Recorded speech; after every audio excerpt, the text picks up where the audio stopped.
Il y a environ 12 000 ans, à l'aube du néolithique pré-céramique, la planète se réveille d'un long âge de glace. Le dégel est lent, brutal, douloureux.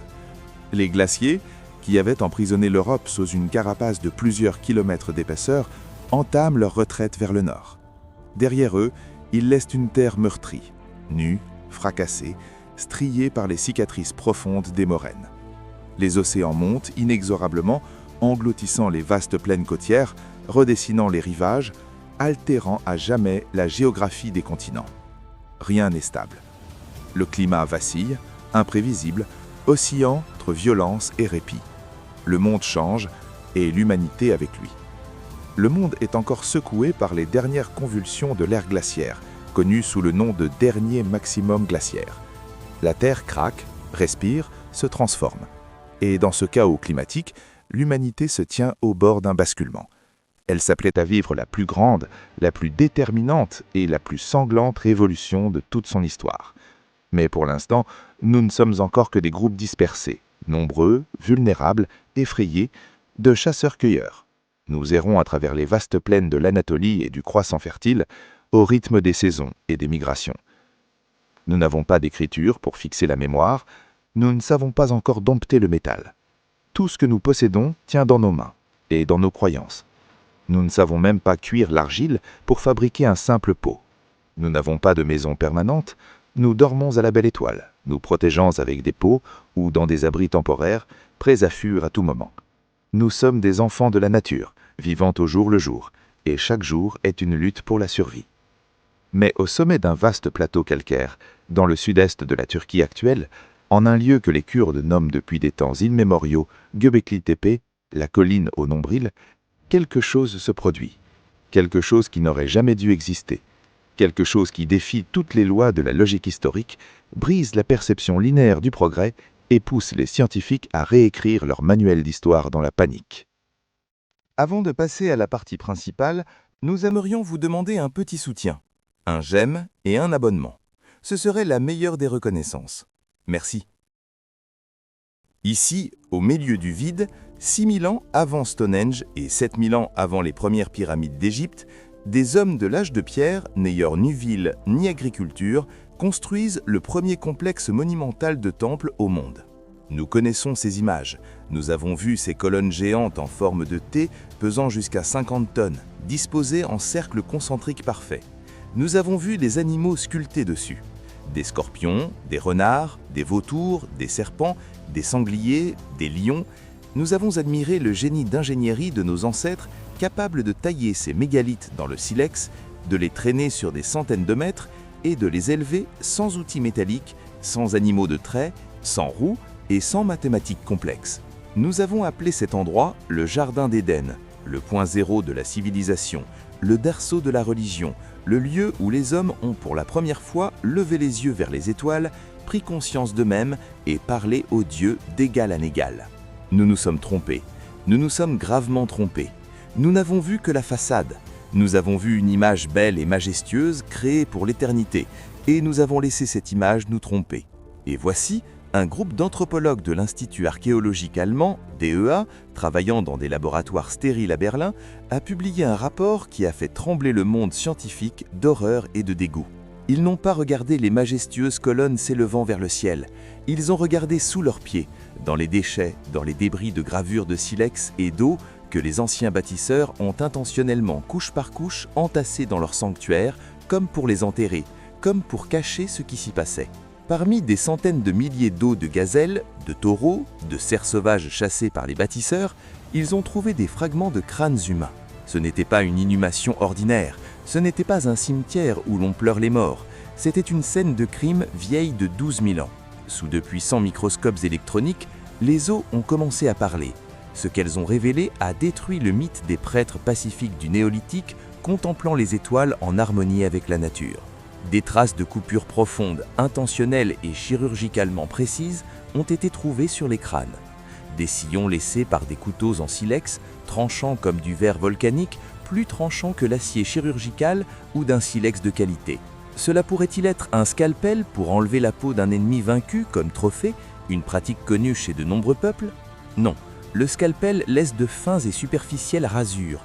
Le couteau glisse sur l'os, enlevant la peau et les cheveux à peine touchant le périoste. Ici, l'ancien artisan a exercé toute sa force. Il a appliqué un effort physique considérable. Il ne voulait pas simplement enlever la peau, il voulait couper l'os. Il voulait laisser une marque qui survivrait au siècle. Ce n'est pas une coupe accidentelle ou bouchée, c'est un design, c'est une gravure intentionnelle sur l'os. La profondeur des sillons varie de 0,2 à 4 mm. À l'échelle de l'épaisseur d'un crâne humain, c'est un véritable canyon. Mais le véritable choc survient lorsque les scientifiques examinent la macrostructure des bords de la coupe sous forte augmentation, à l'aide de la microscopie électronique à balayage. À cet instant, l'observation bascule. Ce que révèlent les images n'appartient plus au registre du simple accident, mais à celui d'un geste intentionnel. L'os n'est pas une pierre. Tant que l'homme est vivant et juste après sa mort, le collagène, une protéine organique, confère à l'os son élasticité et sa souplesse. Il était conservé dans ce cas précis. Si vous essayez de couper un vieil os Drake dans le désert, 1 an après sa mort, il se brise, donne des micro-craquures et ses bords deviennent arrondis. Sur ces crânes, il n'y avait pas de micro-craquures. Les bords des coupes étaient lisses, polis, comme taillés à la lame elle-même. La conclusion était sans appel. La modification a été réalisée sur un os frais, encore humide, juste après la mort ou dans ses derniers moments. Quelqu'un a pris la tête d'un homme récemment décédé, a pris un couteau en silex aiguisé et a commencé méthodiquement, avec la précision d'un chirurgien ou d'un boucher, à couper la chair, à décoller les muscles du visage, à gratter les yeux, à inciser une ligne profonde sur l'os du front à l'occiput. Pourquoi une telle pratique barbare du corps ? L'enquête s'est poursuivie, révélant de nouveaux détails d'un puzzle sombre. Sur l'un des fragments, le crâne numéro 1, un trou a été soigneusement foré dans la partie supérieure de l'os pariétal.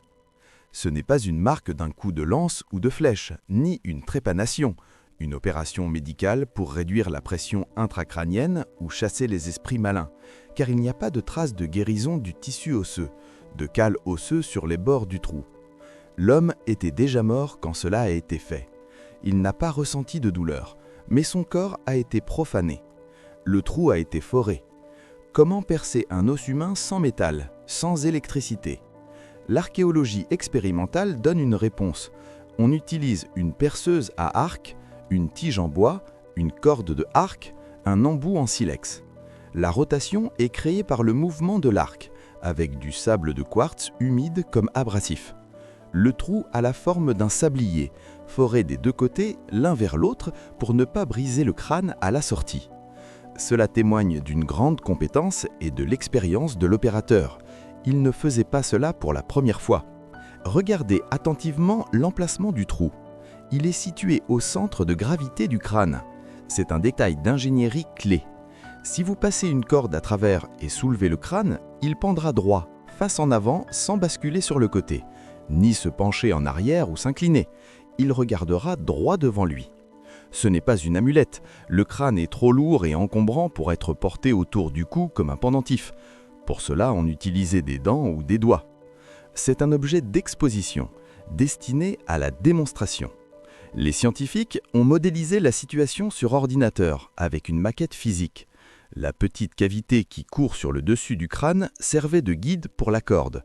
Elle empêchait le cordon de glisser sur l'os lisse et rond. Le trou servait de fixation principale. La corde, probablement tressée à partir de tendons d'animaux solides ou de fibres de lin sauvage, entourait le crâne, passait par une fente spécialement découpée, traversait le trou foré et pouvait être attachée à la mâchoire inférieure maintenant absente pour qu'elle ne tombe pas, conservant ainsi l'expression humaine. Imaginez la scène. Vous êtes un chasseur du néolithique. Après des jours de marche, vous atteignez enfin ce lieu sacré. Devant vous s'élève le temple circulaire de Göbekli Tepe. La nuit est tondée. Le vent froid des montagnes s'engouffre entre les pierres et fait vaciller les flammes des vastes foyers. Les ombres des piliers dansent sur les parois, s'allongent, se tordent, comme animées d'une volonté propre. L'air sent la pierre humide, la cendre et la graisse brûlée. Chaque pas résonne. Vous comprenez instinctivement que cet endroit n'est pas fait pour vivre, mais pour communier avec quelque chose de plus ancien que les hommes. Sur les murs en calcaire dansent les ombres géantes d'araignées, de pierres, de scorpions et de serpents sculptés sur les colonnes. l'air sent la fumée et la viande grillée, et, au-dessus de vous, accrochés aux poutres en bois du plafond ou aux colonnes hantées, pendent des crânes humains. Ils se balancent lentement au vent, s'entrechoquant, produisant un bruit sec. L'os frais brille à la lumière du feu, d'une lueur jaunâtre. Sur certains, il reste peut-être encore des lambeaux de peau ou des cheveux non enlevés. Sur d'autres, une peinture rouge vive. Ils vous regardent d'en haut avec ses orbites vides. Ce n'est pas un temple de paix ou de méditation, comme nous aimerions le croire. C'est un théâtre de meurtre, un lieu où la frontière entre les mondes est tranchée par un couteau. Un lieu de pouvoir construit sur la peur et la révérence. La principale question en criminalistique est quelle était la victime et à qui appartenaient ces crânes dans le premier temple de l'humanité à Göbekli Tepe. Seuls 3 crânes modifiés ont été trouvés. À ce jour, seulement 5% du complexe ont été fouillés. 4 autres crânes ont été trouvés sans modification. C'est peu pour une colonie et un complexe de temples qui ont existé et ont été activement utilisés pendant plus de 1000 ans. Des milliers de personnes y sont passées, des centaines y sont mortes. Cela signifie que l'honneur d'être suspendu n'était pas réservé à tout le monde. C'était une situation exceptionnelle, réservée à l'élite. Mais l'élite de quoi? Il existe 2 théories principales, toutes 2 inquiétantes, révélant la psychologie de l'homme ancien. La première, le culte des ancêtres. Au néolithique du Moyen-Orient, par exemple à Jéricho ou à Çatalhöyük, il existait une tradition largement répandue de conserver les crânes des ancêtres. Ils étaient gardés dans les maisons, enterrés sous le plancher des pièces à vivre. Ils étaient modelés d'argile, reconstruisant méticuleusement les traits du visage, des coquillages de caurie insérés à la place des yeux pour que l'ancêtre puisse voir. Le crâne est le réceptacle de l'âme, de la personnalité, du mana. En conservant la tête, on maintenait le lien avec la lignée. On laissait l'ancêtre dans le monde des vivants pour qu'il puisse donner des conseils, de la sagesse et une protection magique à la maison. Peut-être que le profond sillon sur le crâne de Göbekli Tepe est le signe d'un statut particulier, de marquage d'ancêtre, une marque que cette personne était le patriarche du clan, un grand chasseur, un chef ou un puissant chaman capable de parler aux esprits. On le suspendait haut, on ne le cachait pas sous le sol, pour qu'il puisse voir tout le monde, surveiller la justesse des rituels et que son esprit puissant protège le sanctuaire du mal. Mais il y a un problème. En général, les crânes des ancêtres sont conservés avec soin, traités comme de précieux trésors.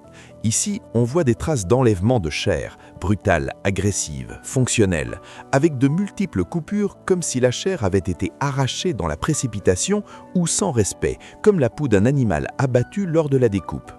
C'est le travail d'un boucher, pas d'un proche aimant. Cela mène à une seconde hypothèse plus sombre et plus cruelle, celle des trophées de guerre. Ce sont les têtes des ennemis. Göbekli Tepe était un lieu de rassemblement de clans et de tribus. Les chasseurs y étaient territoriaux, méfiants, durs. Les conflits pour les ressources, pour les zones de chasse ou les sources d'eau étaient inévitables. Que se passerait-il si ces crânes étaient une démonstration de force, une intimidation ? Regardez ce que nous faisons à ceux qui nous défient, leur tête pend de notre temple et leur esprit nous sert. La tête suspendue d'un ennemi, avec une ligne de peinture autre ou une marque magique gravée, lui ôte sa force, éteint sa personnalité, scelle son esprit maléfique, comme un drapeau de victoire ou un avertissement.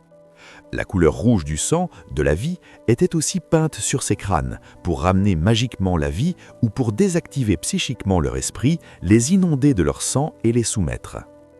Mais les anthropologues penchent plutôt pour la première version, celle du culte. Trop d'efforts ont été consacrés au traitement. Le perçage, la gravure profonde et régulière dans l'os constituent un processus long et laborieux, nécessitant 2 heures de travail. Il est plus simple de tuer un ennemi, de lui couper la tête et de l'empaler, comme le faisaient plus tard les Assyriens. Avec ces têtes, ils ont travaillé des heures en les préparant pour l'éternité. Sur l'un des fragments du crâne numéro 2, une autre clé de l'énigme a été trouvée, une trace chimique. L'analyse spectrale de la surface de l'os a montré une concentration élevée d'oxyde d'ocre. Mais ce qui est le plus intéressant, c'est où elle a été trouvée. Dans les sillons et les crevasses. À la surface, elle s'est effacée, mais dans les profondeurs, elle est restée. Cela signifie que la gravure n'était pas simplement pour le relief ou pour fixer la corde, mais pour être remplie de peinture, pour la rendre vive et contrastée, visible de loin dans la pénombre du temple. Une ligne rouge vif sur un os blanc poli à la perfection. C'est un code visuel, un symbole que les participants de la cérémonie devaient voir d'en bas. Peut-être le chemin du soleil, celui de la rivière ou la ligne de vie et de mort. Pour les hommes de la pierre, l'ocre n'était pas simplement une peinture, c'était le sang de la terre, une substance dotée d'une force magique de résurrection. Les Néandertaliens saupoudraient leur mort d'ocre il y a 50 000 ans. En recouvrant le crâne d'ocre, les gens de Göbekli Tepe lui donnaient une nouvelle vie, une vie après la mort, une vie en tant qu'objet de culte.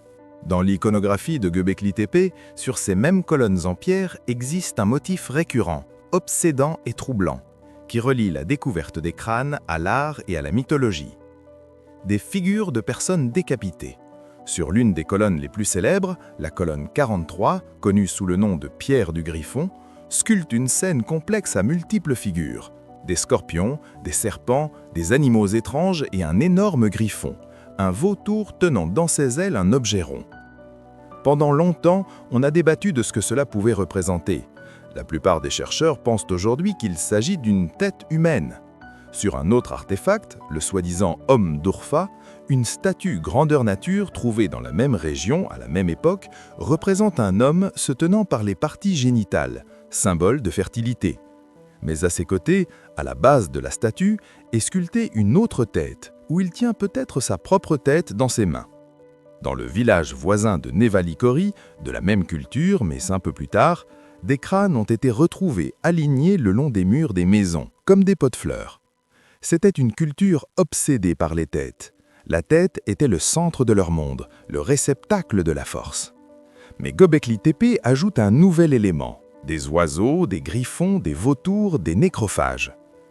Dans le zoroastrisme et le bouddhisme tibétain, il existe encore aujourd'hui la pratique de l'enterrement céleste. Le corps du défunt n'est pas enterré pour ne pas souiller la terre, ni brûlé pour ne pas souiller le feu, il est emmené au sommet d'une montagne sur une plateforme spéciale. Une tour du silence est donnée aux oiseaux. Les griffons picorent la chair, nettoyant les os jusqu'à la blancheur. Cela est considéré comme un acte sacré. L'âme s'envole vers le ciel avec les oiseaux. Peut-être que cela se passait de la même manière à Göbekli Tepe. Le dépeçage, l'enlèvement de la chair, pouvait être effectué non seulement avec des couteaux, mais aussi avec des becs, et les gens nettoyaient ensuite ce qui restait dans l'eau et déposaient les débris. Cela explique la grande quantité d'images de griffons dans le temple. Le griffon n'est pas un simple nécrophage, c'est un ange de la mort, un guide, celui qui prend la chair mortelle pour libérer l'esprit éternel. Mais les traces sur les crânes, ces coupures en V, indiquent que les gens n'attendaient pas simplement les oiseaux, ils les aidaient. C'était un rituel actif d'excarnation. Les gens prenaient le rôle des griffons, ils nettoyaient eux-mêmes les os avec des couteaux, ils devenaient des agents de la mort. Imaginez l'état psychologique d'une personne qui faisait cela. Cela nécessitait une résistance inhumaine. Dépouiller la tête de son père ou de son chef en y gravant des motifs alors que ses yeux la regardaient encore. Pour nous, c'est un tabou, une profanation, un film d'horreur. Pour eux, c'était le plus haut acte d'amour filial, de devoir ou d'extase religieuse. C'était un moyen de vaincre la mort en transformant le corps en un objet éternel. Pendant longtemps, dans la science et la culture populaire, la théorie romantique, remontant à Rousseau, a prévalu. On pensait que le passage à la sédentarité, à l'agriculture et à la construction de villes, la révolution néolithique, apportait à l'humanité la guerre, la violence, l'esclavage, les maladies et l'inégalité. Avant cela, à l'époque des chasseurs-cueilleurs, régnait un âge d'or, un communisme primitif, l'égalité, la fraternité, la paix avec la nature. Les gens vivaient en harmonie, ne connaissant ni pouvoir ni soumission. Göbekli Tepe a impitoyablement détruit cette illusion par ses faits. Ces chasseurs étaient capables d'une organisation sociale complexe. Ils pouvaient rassembler des centaines de personnes pour construire un temple, les nourrir, les gérer, leur faire porter des pierres. Et ils avaient une idéologie complexe, rigide, hiérarchique, peut-être cruelle. Les crânes avec des trous et des sillons montrent que la hiérarchie et le pouvoir existaient déjà bien avant l'agriculture. Quelqu'un avait le droit de couper des têtes, des prêtres. Quelqu'un avait le droit de pendre au plafond et d'être un objet de vénération, l'élite, les ancêtres. Quelqu'un devait se tenir en bas, observer cela avec crainte et obéir. Le culte du crâne est un instrument de pouvoir. Le contrôle sur les ancêtres ou sur les ennemis tués donne de la légitimité et contrôle sur les vivants. Je vous gouverne parce que j'ai la tête d'un grand ancêtre et il parle avec moi. Je vous gouverne parce que je peux faire de vous ce que j'ai fait à cet ennemi. Göbekli Tepe n'est pas seulement un observatoire ou un temple inoffensif, c'est un lieu où la stratification sociale est née à travers le rituel de dépeçage, de modification et de démonstration du corps humain. La religion et le pouvoir y sont entremêlés dans un nœud serré imprégné de sang. Comment les scientifiques ont-ils compris tout cela, n'ayant en main que 3 pauvres fragments d'os de la taille d'une paume, trouvés dans une pile de déchets? C'est un triomphe de la criminalistique moderne et de l'archéométrie. On a utilisé la microscopie électronique à balayage, MEB. Elle permet de voir le fond de chaque rayure avec un grossissement de dizaines de milliers de fois, créant une carte 3D des dommages. Les chercheurs ont observé des stries à l'intérieur des sillons, des traces caractéristiques de bords irréguliers et d'entaillés d'un couteau en silex retouché à partir d'un éclat. Le métal laisse une trace lisse, la pierre laisse des marques. Nous pouvons même déterminer quelle main a travaillé et sous quel angle le maître tenait le couteau. Ils ont étudié comment le tissu osseux se déformait sous pression. Si vous coupez une branche sèche, elle se brise et s'effrite. Si vous coupez une branche verte, fraîche, ses fibres s'écrasent, s'étirent et se déforment. Il en va de même pour l'os. Les bords des coupes étaient doux, lissés. C'est une preuve irréfutable d'un travail effectué sur un corps frais. De plus, l'absence totale de traces de guérison, notamment de cales osseux, et qui commence normalement à se former quelques jours après une blessure, indique sans ambiguïté qu'il ne s'agissait pas d'une torture infligée à un être vivant, mais bien d'une procédure réalisée après la mort. L'analyse au carbone 14 a confirmé un âge compris entre 9600 et 9000 avant notre ère. C'est le tout début de l'utilisation du temple. Ce culte n'était pas une perversion tardive ou un déclin d'une culture mourante. Il était là depuis le début. Il constituait le fondement de cette religion. Le temple a été construit autour de ce culte. Nous regardons ces 3 fragments de crâne, aujourd'hui conservés dans une boîte stérile et climatisée du musée de Berlin. Ils sont petits, jaunâtres, insignifiants, des déchets ordinaires de l'histoire. Mais derrière eux se profile l'ombre d'une civilisation qui nous effraie par son étrangeté, sa puissance et sa noirceur. Imaginez la nuit à Göbekli Tepe, il y a 12 000 ans. Un ciel étoilé, froid, encore ignorant la pollution lumineuse. L'odeur de viande d'antilope grillée se mêle à celle de l'âtre et à la chair en décomposition. Le processus de nettoyage des crânes ne pouvait pas être stérile ni rapide. Il sentait la mort. Et au-dessus de tout cela, dans la danse des flammes, pend une tête humaine. Elle est marquée d'un profond sillon rempli d'ocre rouge qui brille comme une étoile ouverte. Elle tourne lentement, suspendue à une corde faite de tendons, orientant ses orbites vides tantôt vers le feu, tantôt vers l'obscurité. Les anciens la regardaient non pas avec horreur, mais avec révérence et espoir. Pour eux, c'était une garantie de stabilité, un pont vers les dieux, une protection contre le chaos de la nuit. Pour nous, c'est un rappel. La culture humaine est construite sur des os. La religion ne commence pas par une prière silencieuse en vêtements blancs, mais par un couteau en pierre, du sang et du dépeçage. Et même après 12 000 ans, les morts continuent de nous parler, si nous avons le courage de regarder dans le microscope et d'observer les traces de leur dernier terrible chemin. Göbekli Tepe n'a pas révélé tous ses secrets. À ce jour, seulement 5% du territoire du complexe ont été fouillés. Le reste est encore sous terre. Il est scanné par des géoradars, montrant encore des dizaines de cercles et des centaines de colonnes. Combien d'autres crânes attendent sous la terre? Combien d'autres rituels effrayants sont cachés dessous? Nous n'avons qu'effleuré la porte de cette sombre et crôle pièce de notre histoire, et de là souffle une odeur d'éternité, de sang et de peur primitive.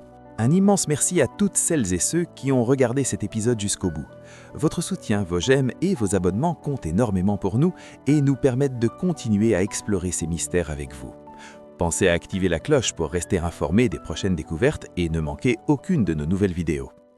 À très bientôt pour la suite.